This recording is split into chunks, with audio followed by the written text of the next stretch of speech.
Welcome to the England Rugby Pod.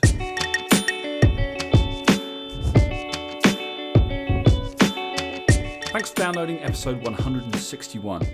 England have made the final in emphatic style, dispatching the All Blacks in the process, and now only the Springboks await. You're listening to the England Rugby Pod, the rugby podcast that believes England will win the World Cup in 2019. Hey guys, welcome back. What a weekend. Dan, was that the greatest England rugby performance of all time? Obviously, Rugby World Cup 2003 notwithstanding, but did that outdo it? And can a win on Saturday surpass it? So I had something to say. I'll go into that in a sec. So was that the greatest of all time after 2003? Not after, including 2003. Not including 2003. No. Performance. Was it the best performance? Surely that's. I mean, it's got to be up there. They outperformed the 2003 World Cup final. Yeah. The World Cup final, the team didn't necessarily perform to the best of their ability, considering how good they were. Yeah, I can't. I'm struggling to think of another one. In my head, I think some of it's been over. Not the performance at all, but I've read articles. Actually, we'll go into this in a second. Before, I just wanted to, out of respect for our hosts, Japan, I just wanted to give you, and this is very quick, just a quick 2-question quiz before we started, and then we'll go on to the England game firstly. So, first question, and this is out of respect to Japan. What is the favourite fruit of Japan? The favourite fruit of Japan? No idea. Not kiwi. Oh dear. Did you see what I did there? It only took me a week to come up with that one. Guys, I apologise. I really hope that this is not a sign of what's to come. Continue, Dan. What is the favourite mammal of Japan? Not whales. I'm sorry. I told Hev these earlier, and she looked at me like I'd literally just punched her in the face. Which, but for the record, I didn't do. Dear, can we? I wish we could start again, but I haven't got time. Sorry. Let's move this along. The second part of my original question, the one that was about rugby. Yeah, sorry. Yeah, that makes more sense. Can a win on Saturday surpass the performance? A win Saturday doesn't matter about performance. Saturday matters about result and result only. To go back to your last question, yeah, I'm struggling to remember a better England performance. I actually thought it was overplayed a bit. I read things saying to beat New Zealand it had to be the game of their life. I think that has not given England anywhere near enough credit.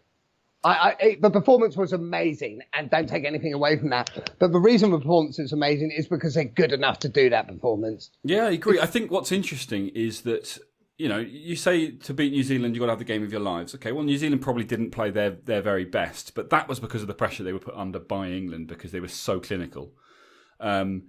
Did they have the game of their lives? Yeah, probably they did. But can they give more? Well, they certainly believe so. And with everything that's come before and the way that this team has just built game on game on game, I would argue then, yeah, there is more to come. And I wouldn't want to be the backroom staff in the Springbok camp trying to work out what you do on Saturday, because some of the things I've heard about how all South Africa need to do is front up physically to overcome this England side just don't tally with what we saw last weekend. And we'll come on to that as well, because I think we're probably going to spend a bit more time looking at the final on Thursday, because that's going to be the episode dedicated to that. And obviously, we want to look back at the New Zealand game. We want to look at the Wales Springbok game. And there's various other things that have been going on, and that's what today's all about. So before we really kind of get into all of that, we have had a few reviews, a few emails. So I just want to go through those, because that is something that we do now. So the first one is an email from Keddy Banda Jr. He says, "Hi guys, I've been an avid listener for the past 2 and a bit years. You've helped me get through some stressful times at uni, and now, having recently graduated, I listen on my way to work. I love the chat, and like some other listeners, find myself chatting along with you in the car. I've noticed you keep avoiding the question, are you going to keep doing this after we win the World Cup in 2019? The world wouldn't be the same. It wouldn't be the same if we did carry on. It'd be better. Anyway, ever since Eddie came in as head coach, he's had one goal in mind: make England the best rugby team in the world by winning the World Cup. We've had our ups and downs, but Eddie really is a genius. He's made some eyebrow-raising decisions in the past 2 years, but we've backed him all the way. I mean, has everyone backed him all the way? Well, I know we have. Yes. Yeah. I suspect there's a few people going, oh, okay, there was a point to what he was doing there. Anyway, he says, we're in the final. What more can this man do for England? Well, help them win on Saturday. But the boys have worked really hard. I really cannot see how we lose on Saturday against South Africa. Well done to the 33-man squad for making us all so proud back home. We know the boys will do a good job. I'm not looking forward to this being over. 5 stars, by the way. Keep up the good work. Is it too early to say England to win the World Cup in 2023? No, it's not. It's never too early. It's never too early. Kenny, thanks very much for that review. Congratulations on graduating. So, yeah, I think he's right. So another thing I've read this week a lot, sort of based on what Kenny was saying, there's a lot of people saying no one could have seen this. So, when things were going bad, like no one knew, and Eddie Jones fooled us all. Well, actually, that's why Andy, myself, and I'd say a large portion of our listeners are actually in a small minority of people. We knew all along that Eddie had a master plan. We didn't necessarily know what it was, but we knew all along. We backed them all along. We didn't need to know what it was, Dan. We didn't need to know what it was, but we are in the World Cup final. England are in the World Cup final, playing for immortality, and I can't wait. Just talking about it now, I'm getting nervous. It's huge. It's huge. I mean, no more so than, our next email from the wordsmith that is Mike Cartledge. I think that's right. I'll read it to you because it's special. He says, first of all, it's 5 stars is the title of the email, and he says, England, England, England, England, England, England, England, England, England, England, England, England, come on England, Mike. Do you know what, Mike? I could not have said it better myself. Mike actually helped me with the jokes. That I can believe, Dan. Mike, do you think maybe someone was a little excited post-match? I think you might have been. Mike, Andy and I have spent the last 2.5 years trying to get our point across, and I think you just did it in one message. One short paragraph. Yeah, well played. But yeah, anyway, appreciate you getting in touch. David Stockwell, he says, guys, I know you'll probably be inundated with emails and reviews this week because what a flipping week to be an England fan. But I wanted to chime in too. From now on, whenever someone enters the search term domination into their adult website of choice, they'll be presented with a gif of Sam Underhill picking Geordie Barrett up and taking him back to his try line, while Maro Itoje straps a little bull gag on Sam Cane in the background. What a game.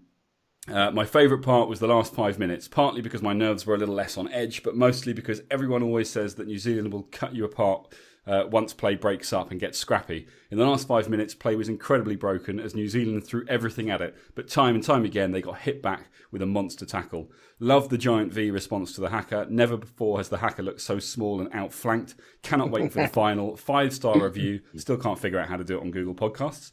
And absolutely make sure there's a Six Nations pod. Your audience demands it.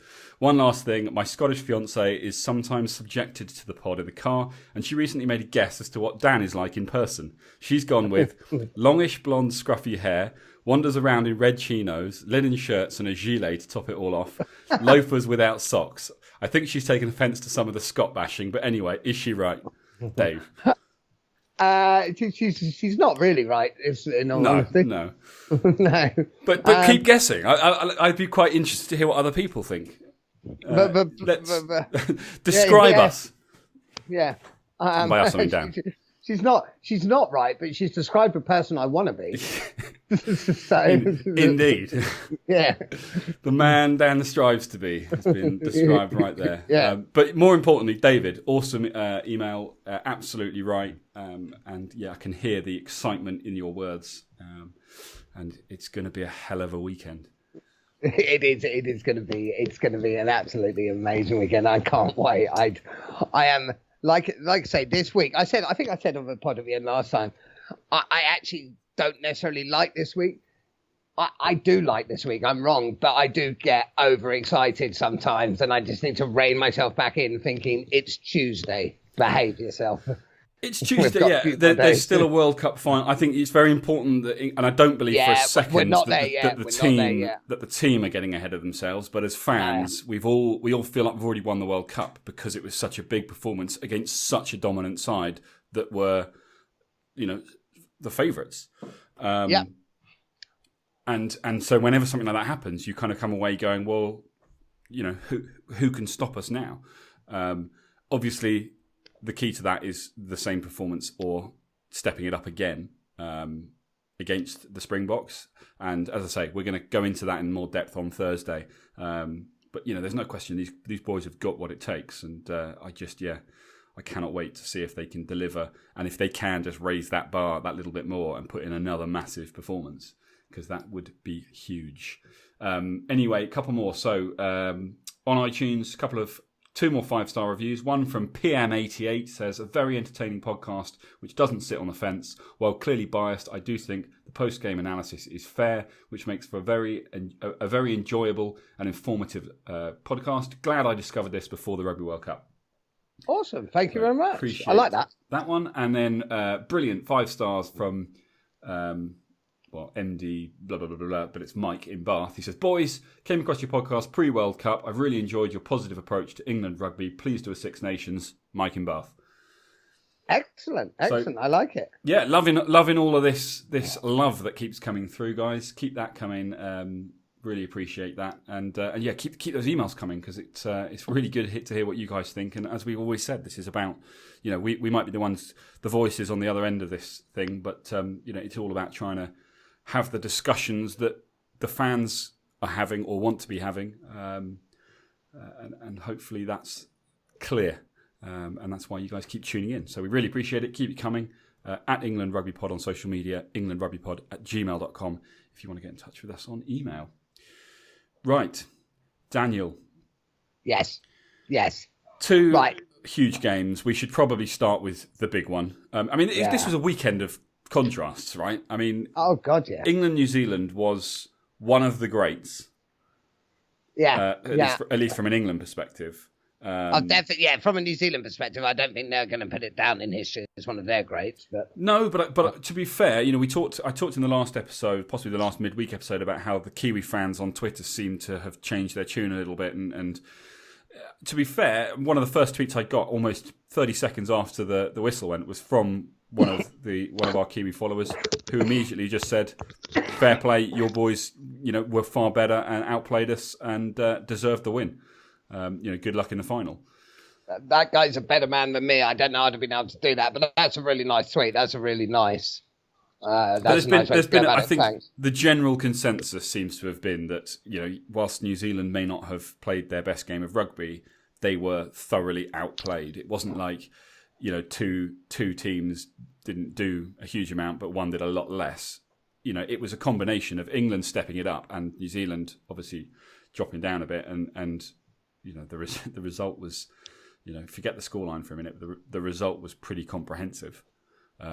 New Zealand just didn't seem to know what to do. And when do you ever see a situation where New Zealand just seemed completely flummoxed? Yeah, that's it. It doesn't happen. Even when teams beat New Zealand, they tend to beat them because maybe things haven't gone New Zealand's way. I actually think a lot went New Zealand's way. I think a lot of decisions went New Zealand's way. We said it 42-0. Yeah, it should have been 42-0. England just dominated them in every aspect of the game. England dominated New Zealand. A lot was made of a line out before, especially with Scott Barrett being picked. Yeah. And England's line-out was an absolute masterclass. Steve Borthwick, take my hat off to you, sir. Annoyingly, I haven't got it in front of me because it would have been a great stat to have read out. But I did read, I think it was probably a tweet the other day that was about the England's line-out and how many combinations they went through in that game. And it was something outrageous, like about 18 different line-out combinations. So they pretty much had something different happened at every single one. And with only 2 jumpers versus 4 from New Zealand, and obviously they won 18 out of the 20 that they did. It was phenomenal. So yeah, and the amount of that's stuff that whilst putting in a performance like that, you've also got to retain all that information. You've got to know to make the call, to decide which one to go with at which point, and then you got to deliver the results and make it work. It was unbelievable. Yeah, that's exactly it. The New Zealanders might be able to count higher than we are and count up to 4, whereas we can only count to 2. But what we can do with those 2 is a lot. It was just, and I think Jamie George deserves main credit for that. His throwing in was absolute precision. I'm not sure if you saw. Did you see before the game when one of the coaches, I didn't see which coach it was standing on the step ladder? Yes. And Jamie George was it Borthwick? Yeah, Borthwick up on the step ladder. Jamie George throwing it. That's how they. But I think we see that quite a bit in the warm-ups. You do see that. You do see that a bit. But Jamie George is nailing every single one to exactly sixpence. Yeah, it was sixpence. Oh, hello. Didn't even know you were born then. But it was. Jamie George has been huge. I think I said. This immediately, the fact you started this sentence with "I think I said" means that you probably didn't. No, because this is me being wrong. So I almost definitely you. I said Jamie George hasn't been playing probably the best rugby he's ever played. But actually, I think I massively underestimated the value that Jamie George adds to that team with everything involved. Because Jamie George is an all-round player. He's an all-round hooker. The likes of which we probably haven't seen slash winger. Phil Greening. Yeah, slash winger, slash centre. You got Sinclair prop / fly half. Yes. Well, I've never known a prop to have good hands. When we first got Mako on the scene, I thought, Mako's got the best hands of any prop I've ever seen. Sinks are actually better. Yeah, he's a fly half. Yeah, he is a fly half. In a prop's body. Jamie George is Johnny May in disguise. Sinclair is Johnny Wilkinson in disguise. Yeah. And Mako is Manu in disguise. Nice. Yes, indeed. It was special, mate. It was special. It was just, and it was clinical. And I can't, I keep just thinking back and just going, how can they be that clinical for 80 minutes? And yet you watching it didn't feel like it was just one of those days where everything went right. It just felt like, these guys, they've trained hard and now they're just delivering. That's just what they do. It felt so comfortable for them to be that good, if that makes sense. It didn't feel like it was just that everything came together on the day and they all played really well. It felt like, of course, this is how well they're playing. This is just how good they are. Is there a concern, bearing in mind what happened to the All Blacks, is there a concern that to replicate that performance? When you say concern, as in they won't be able to replicate it? Yeah, exactly, yeah. This is my point. I don't think so, because I agree. To me, it felt so natural what they were doing. Like, it didn't, during the game, it was only really as the game progressed and started to digest it all that it really struck me how well they were all playing. During the game, it just felt like, of course, that's what they're going to do. That's just what they do. And it was working. And I tell you, it's a bizarre one. It felt so comfortable seeing them perform at that level. Their reaction before the game, their reaction after the game, we've always said it. We said it back when Eddie Jones first came on board, and the general consensus was, at the end of a game, you don't get overexcited. You talk about the next game. You talk about improving. And sometimes it kind of feels a little bit like you're just sort of saying it because you're supposed to. But when Owen Farrell talks about, we're happy. It was great. It was a great win. Really proud of the boys. But we need to improve. There are areas where we can improve. And we'll work hard this week and we'll try and step it up for the next one. And you kind of just believed him. You were like, yeah, great. Like, I really want to see what that looks like, and I believe I'm going to see what it looks like. There's a lot of talk about how South Africa are going to respond, if you like, in the final. South Africa are going to try and bully us, and that just won't be possible. I just don't see England getting bullied. Like, even if you want to say that South Africa have got the best pack in the world and they're the most physical pack in the world, I don't think that matters. Okay, they might be slightly more physical, it's not going to be to a degree that dominates England and causes everything to crash down around them. They're going to soak it up and hit back just as hard. So I mean, look, we will come on to that because we're in danger of slipping back into discussing that game now, and that will leave us with nothing to talk about on Thursday, Dan. So there's been plenty. There's been plenty more. So the next thing I want to talk about is the Mighty Ducks flying V. Yes. Firstly, how awesome was it? I really, I thought it was brilliant. I thought it was a great idea. That shaped how England wanted to play the game. I think it was, I think it was done well. I think it was done right. They fronted up. They accepted the challenge, and they were doing that rather than just standing there, passive and thing.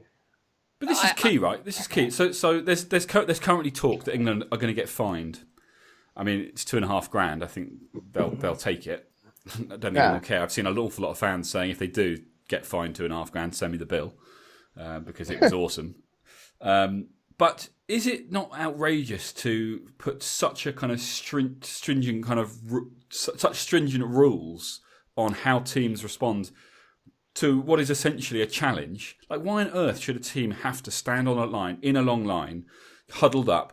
Perhaps getting a little cold, maybe not in Japan, but, you know, the reaction to Owen Farrell's kind of grin has been that he's disrespectful. I'm like, why? How is that disrespectful? Why should you have to cower from the haka? Yeah, and I do agree that maybe don't go up in their face and disrupt them performing the haka, because that is part. But absolutely, why should you cower from it? To me, it's no different than saying, okay, everyone's like, that's part of New Zealand's heritage. I mean, well, England's heritage are traditionally known for being a upfront pack-based rugby team. So does that mean that England say we're going to push hard in the scrum? Does that mean no other team's allowed to push back? I mean, this is not the best example of an argument I've ever come across, and I don't think in court this would stand up that well. But my point is, no, I hear you. I just think, to be fair, I'm not sure there's any Kiwis out there saying you shouldn't be allowed to step 3 meters over the halfway line. You should be fined $2,500 for doing it. I doubt they give a shit. I mean, if you know the Norses out there could probably argue that based on the and clearly I'm one of them. Based on the angle of the V, the people who were over the halfway line were probably still 10 metres or whatever it is away from the haka, and the haka was in this little diamond shape. But the point is like it's absurd. Hang on, sorry, just before you carry on. When you say the Norse is out there, you worked that out yourself, didn't you? Yeah, pretty much. That's why I said. That's why I said I'm one of them. I'm one of them. Yeah. But do you know what I mean? Like it's. I get trying to prevent the kind of nose to nose. Basically trying to start a fight stuff. And you got to draw a line somewhere. But to say that Joe Marler was literally 3 feet over the halfway line and the halfway line is the official offside line for the haka, it's like you're putting too many rules on what is essentially a dance before the start of the game. And... well, yeah, that should make the Kiwis happy. Yeah. But bit of ballet before kickoff, yeah. But, you know, why does it matter? Like, it's a challenge. I agree. England decided this is how we're going to approach it. And I think, incidentally, France were fined for doing their V when they did it the other way around, and they kind of walked towards them with the point of the V, and they were fined $2,500, which eventually got swept under the rug. From what I've heard, they didn't actually get fined in the end because there was such an outcry from it, and even New Zealand got in touch with World Rugby and were like, "No, just drop it." So I suspect this is mostly clickbait, all the chat about how England are going to get fined for it and no one actually cares. I'd be very surprised if any of the Kiwis care. Bottom line is if you do something like that and you sit there grinning and all the rest of it, you've then got to go and deliver, and England did. So I think that's exactly it. Firstly, I think what we've got to bear in mind, as far as I'm aware, none of the Kiwis, players, coaching staff, sort of rugby fraternity have said this is a disgrace. And there's no part of me that believes England were being disrespectful. There's no part of me, Owen Farrell smirking in a way that he's like, yeah, okay, I'm ready for this. He's not like laughing in their face saying this is perfected. He's smirking as in, bring it on. Yeah, 100%. In actual fact, I think that's I think that's embracing the haka and part of it. So if you want to find them, firstly, $2,500, I don't think, I don't want to be flippant about money, but it doesn't, that's not going to change. It's not going to phase, $2,500, if it came to it, wouldn't phase England. They're the richest rugby union in the world. But so it's kind of what a pointless fine. Well, what I want to ask, but more importantly, I think it would just send a really poor message to rugby that New Zealand are allowed to do this, but no one's allowed to respond to it or react to it. Yeah, has any Kiwi ever complained? So for France, when they did the V, when was that? Was that when they knocked them out in 2007? I think or was it the final in 2011? I can't remember. Because it would surprise me. What I'm wondering, if New Zealand had won that game, I wonder whether this would have been an issue. Oh, probably not. I think it would have been, because I don't think it's New Zealand that are creating the issue. Fair enough. Yeah. So I think World Rugby have just made the decision that no, we said you have to stand on the halfway line and you crossed it, therefore you have to be fine. Whatever. Yeah, but then, having said all of that, I suspect none of it has even come up from World Rugby at all, and it's all media, fake news, just designed to get people chatting like idiots. Like, who would do that?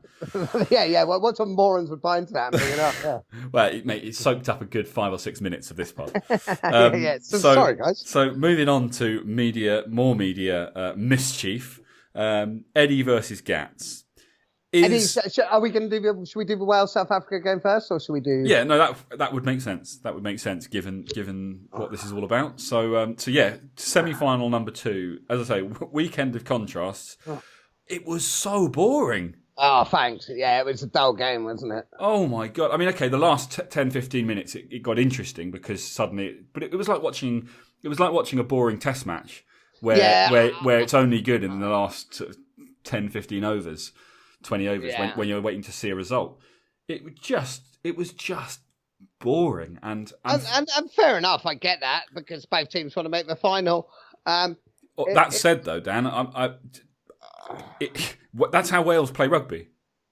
It is how Wales play rugby. Yeah. So I don't believe that they went out there and decided we're going to play a different game plan because it's a semi-final and we want to be super cautious. They went out there and they played the type of rugby that they play. And unfortunately, it's boring. And, you know, when you're missing Liam Williams, one of your key attacking threats, that's not going to help. When you've got George North, who still claim the Welsh still claim is this superhuman winger who, frankly, has been missing for about 5 years. They don't have the attacking threats. And was arguably lucky not to get carded. Yeah, unlucky though to obviously have to come off after. Yeah, who gets cramp after 30 minutes? I'm not being. Was that cramp? I thought that was a hammy. Oh, well, I don't know. I think it was if his hammy had gone, he wouldn't have got up and tried to shake it off. I don't think. I know he didn't succeed, but whatever. Maybe it was a hammy. But the bottom line is, you know, they didn't offer any real attacking threat. South Africa's try as well. That was awful defence. Yeah. You can't allow to happen. From a team that claim to have one of the best defences in the world, and that's why they're so good, but they're not. Yeah. It was just a boring game. I mean, the Wales try for Josh Adams out on the wing. That was well worked. It was well worked, but you know, it was fortunate because they had to pick the ball out from pretty much the middle of the scrum. You know, they were going backwards in the scrum. And it was kind of one of those 50-50 things. You know, had South Africa managed to get an extra step in their shunt on that scrum, I think it all went the other way. Penalty South Africa. South Africa out of trouble. As it happens, Moriarty managed to just get in far enough to whip the ball out from underneath the props' feet. And then, of course, you know, they were away quickly and they had the numbers and fair play. They finished it well, but that was as exciting as it got. Yeah, it was. It really was. It was a boring game to watch. Both teams clearly nervous. And a kicking game doesn't have to be boring. But the kicking was just. I agree. The kicking wasn't great either. It wasn't well masterminded. It was just a really dull game to watch. But I think the right teams are in the final. Yeah, well, it's exactly what we called as soon as we knew that we would meet New Zealand in the semi. We said it'll be an England-South Africa final, and we were correct, Dan. we are genius. Basically, we are. Yeah. Nostradamus. Yeah. Oh God, let's hope we're not as shit at him at predicting stuff. but we are. No, it was a poor game. A World Cup semi-final. If you're South African, you couldn't care less. And quite frankly, if the game on Saturday is really dull and boring, but we sneak away with a 3-point win, we won't give a shit. So no, true. I mean, but that's it. With a boring game like that, it's the result is all there is. And yet, there's an awful lot of Welsh people talking about how proud they are of this Welsh team for how well they've done. And to me, that almost sounds like you're saying that, they were punching. Yeah. Like, yeah. I'm not being funny. You have to say you're proud, don't you? I mean, from a media perspective. Are the Irish proud? Are the Scots proud? Touche again. Yeah. No, but if you get to a semi-final and doing it, and moving on to your next point. Eddie versus Gats. Yeah. Warren, why? Why are you piping up now, mate? I honestly don't mind it. I think fair play. If you want to have a little dig, try and get, I have no doubt if roles were reversed, Eddie would probably do the same thing.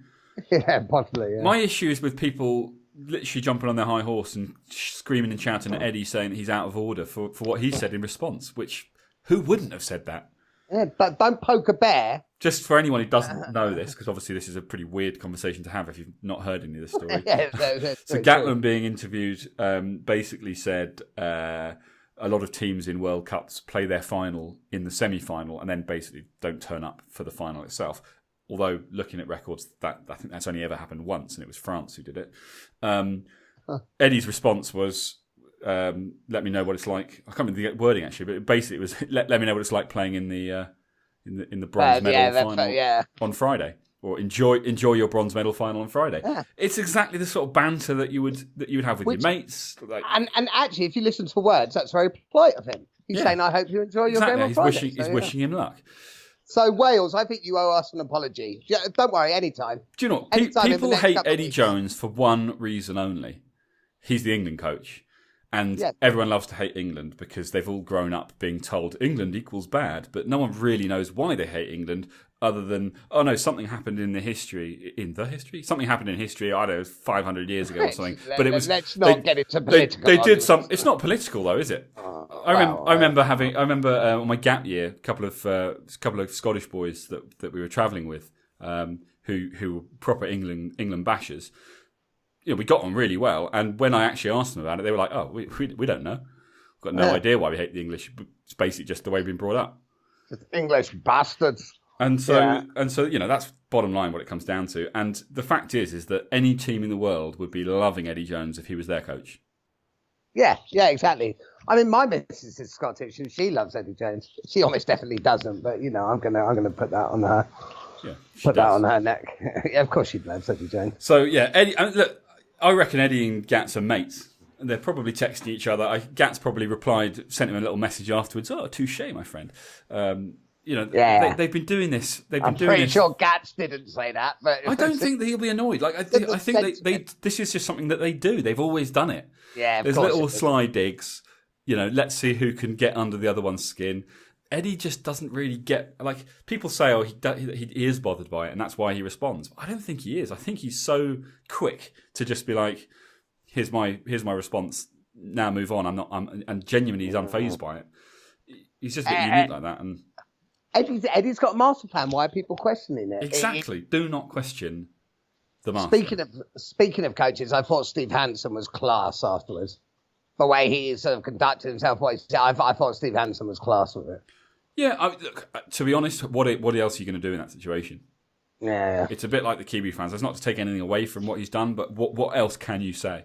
You were outplayed. You were outplayed on the day, yeah. And there's nothing more to it than that. And to be fair, when England have lost, despite all the banter Eddie gives it beforehand, when England have lost, he's always been quick to congratulate the team that beat England. Yeah. I think this is just the way these guys do it. And most importantly, in both Eddie and Gats's case, they've masterfully ensured that the media aren't focusing on the teams. In the case of Gatland and Wales, people aren't asking, why did the team play so badly? They're simply saying, oh, Eddie's a wanker. Yeah, and Eddie is the best in the world at doing that.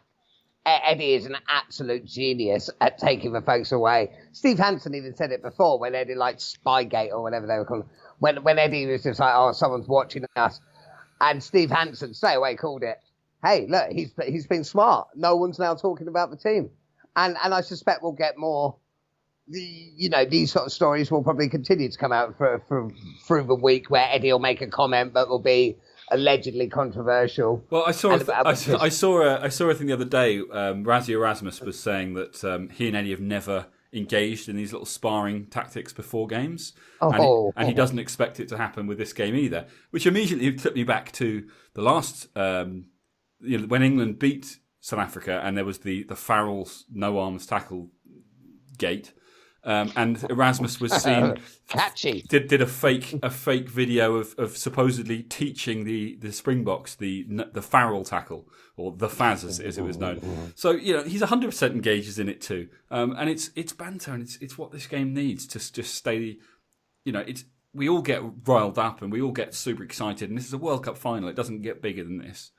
Oh, you've got to keep the banter, because when it's all finished and the dust has settled, we've got another 4 years to prepare for, and there's going to be games played, and everyone goes back to normal lives and everything else. So you've got to keep it fun and lighthearted wherever you can. And I think if the media can focus on some of this sort of stuff and gives us all on Twitter something to bitch and moan about and debate and discuss, and it's a good thing.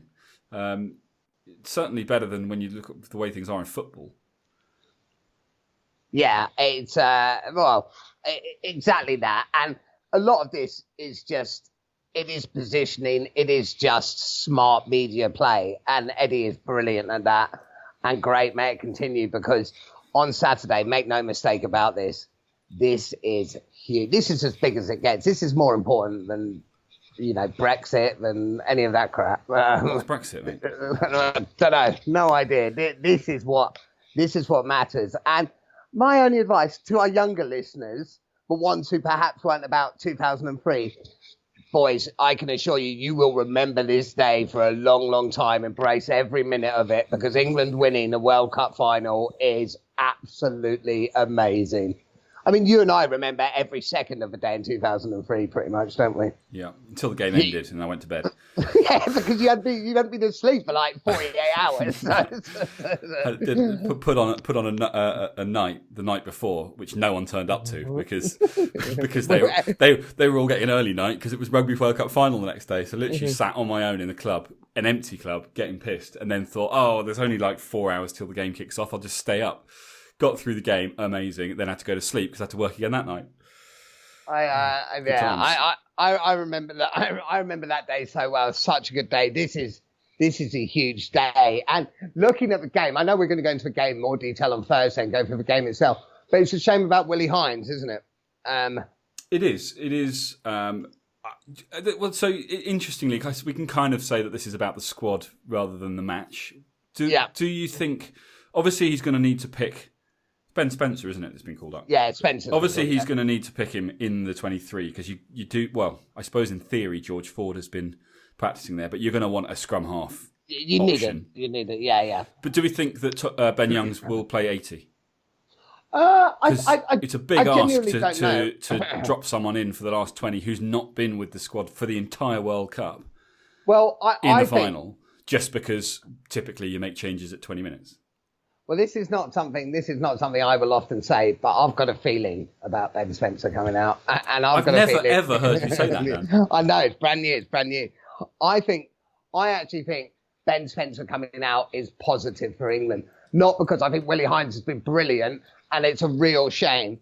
But what they're going to get with Ben Spencer coming out, they're going to get somebody who knows the system, somebody who's going to bring such energy. He's going to be so excited. Can you imagine just being like, oh, actually, come out for a World Cup final? So you think they'll use him like they would have used Willie Hines if he'd been fit? No, I don't think so. But I think there will be the expectation for him to be on for maybe 10 minutes. I suspect he'll get on the pitch at some time. Because especially the way England are going to want to play, and I believe that's going to be quick rugby, that takes a lot out of the scrum half, first every breakdown. But Ben Spencer's good enough player. I am pretty sure Willie Hines and is going to spend every second of this week with Ben Spencer running through every detail, even if it's just a 2-minute cameo. Willie Hines is back in the UK already, isn't he? Doesn't he? No, Willie Hines is staying out. Is he? Oh, okay. I was going to say, a bit harsh, keep him out there for the whole World Cup and then send him home. Yeah, no, he's not staying out. I thought there might have been surgery or something he had to go straight back for. No, he's staying out this week, and I am sure that Ben Spencer will come out, will have so much energy, it'll be a fresh face. Are they allowed to do that? Yeah, of course they are. They're allowed to keep Willie Hines in camp, even though he's injured.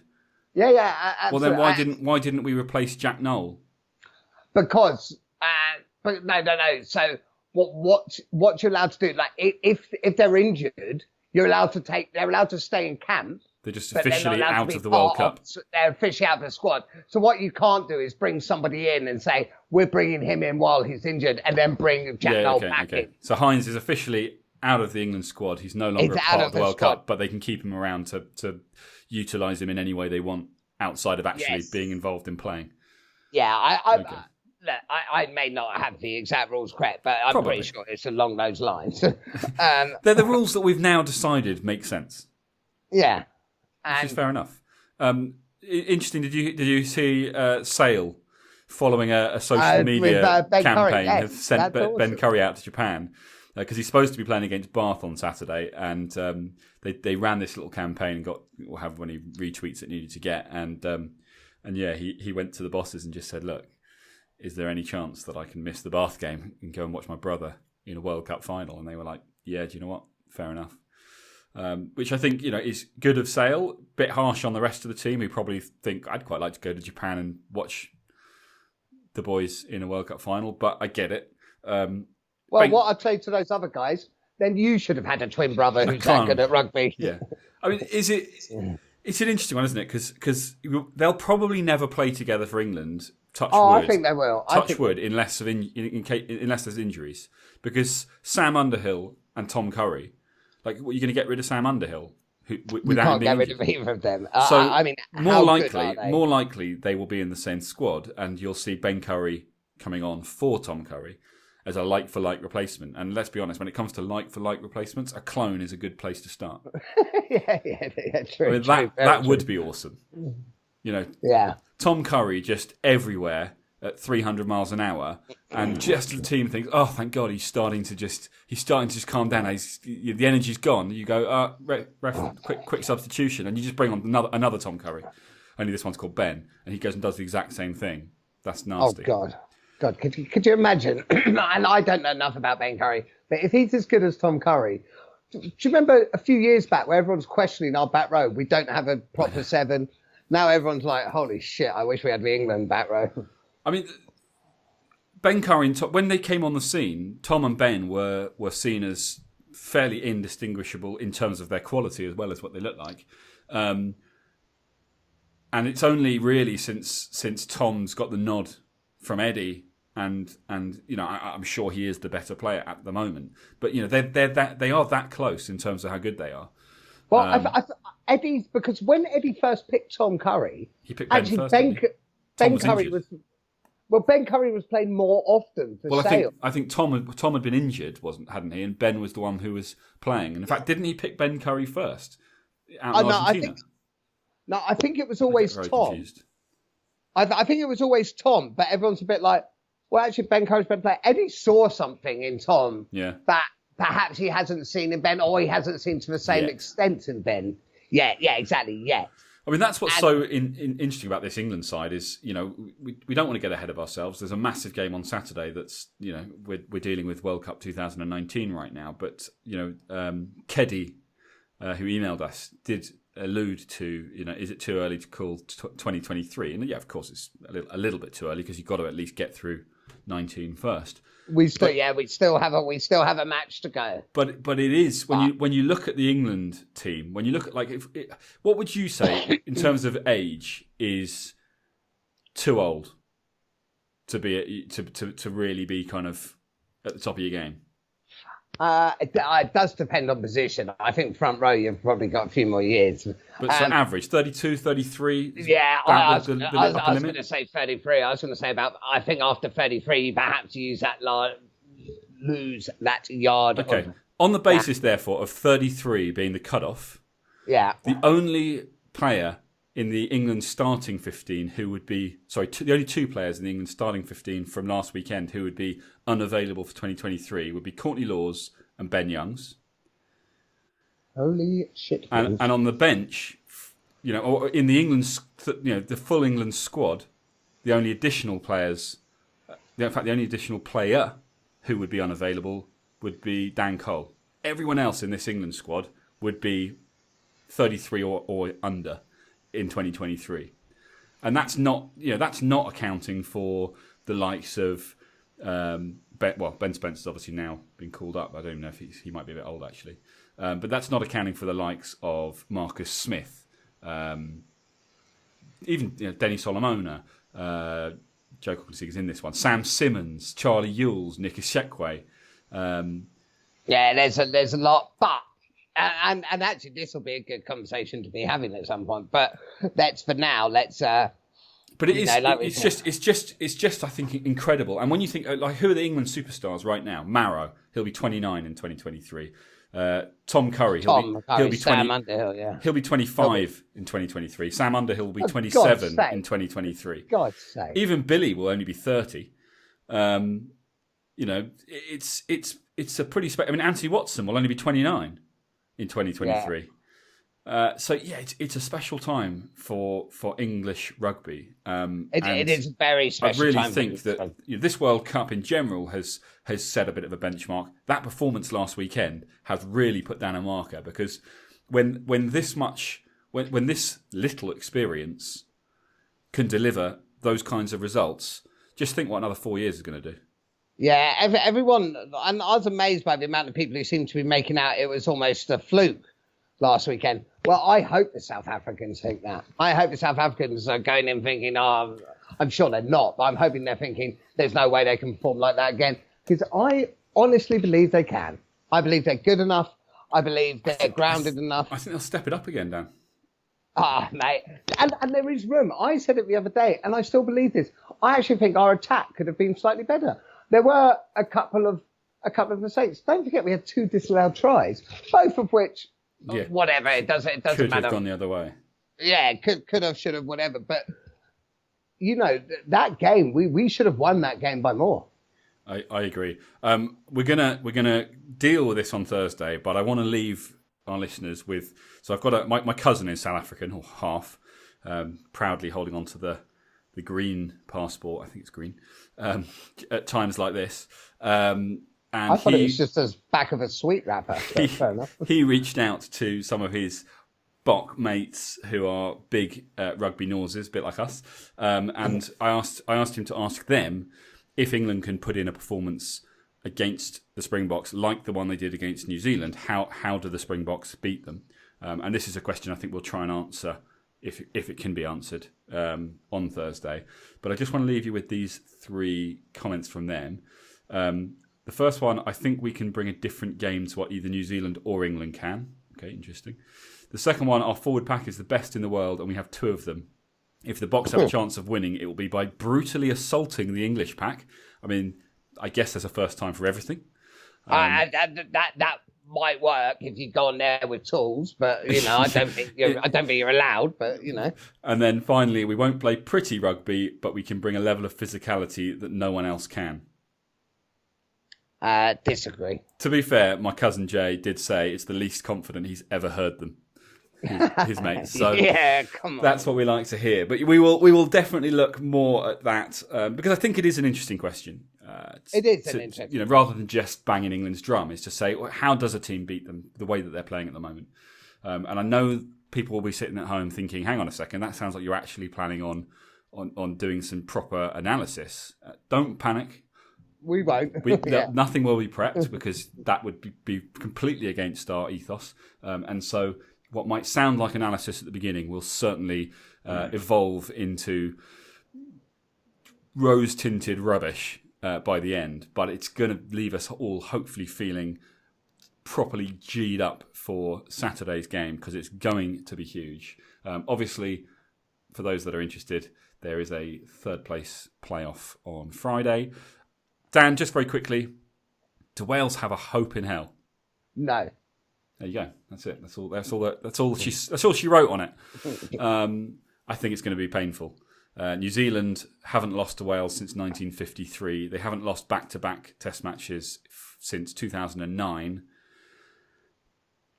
It's going to be nasty, and they're wounded. They're not happy about it. So as much as people say it's not a big deal, for Wales it's massive because it's a game against the All Blacks, and for the All Blacks it's massive because they don't do losing twice in a row. So yeah, that could be a fairly painful final game for Warren Gatland, but best of luck to them. Guys, really appreciate you tuning in. 2 episodes to come in this World Cup. A big preview to sort of see what this England team's all about, see what team Eddie picks, if he makes any changes. That's coming on Thursday, and then obviously the big one on Saturday, the final of the Rugby World Cup 2019. It doesn't get bigger than this. We really appreciate you tuning in. For those of you that have been with us since the beginning, amazing. 160 odd episodes is no small feat to have you guys continue tuning and listen to our us droning on about what we think about this England team. But loving that so many of you getting in touch and letting us know how you feel. So please keep those coming. We will obviously address the question of what happens next, but we will do that when the World Cup is over. And we've had time to digest this, because this is what it's all been about. This is the England Rugby Pod, the rugby podcast that believes England will win the World Cup in 2019. And there's only one hurdle left now. Well, there is only one hurdle left on Saturday, but our fellow like-minded brothers and sisters, Andy and I, will be back with you on Thursday for one final chat before the big day. It's huge this week, and I cannot wait. Indeed. And England Rugby Pod on social media, englandrugbypod@gmail.com to get hold of us on email, and we'll catch you on Thursday. Take care, guys. Bye, guys.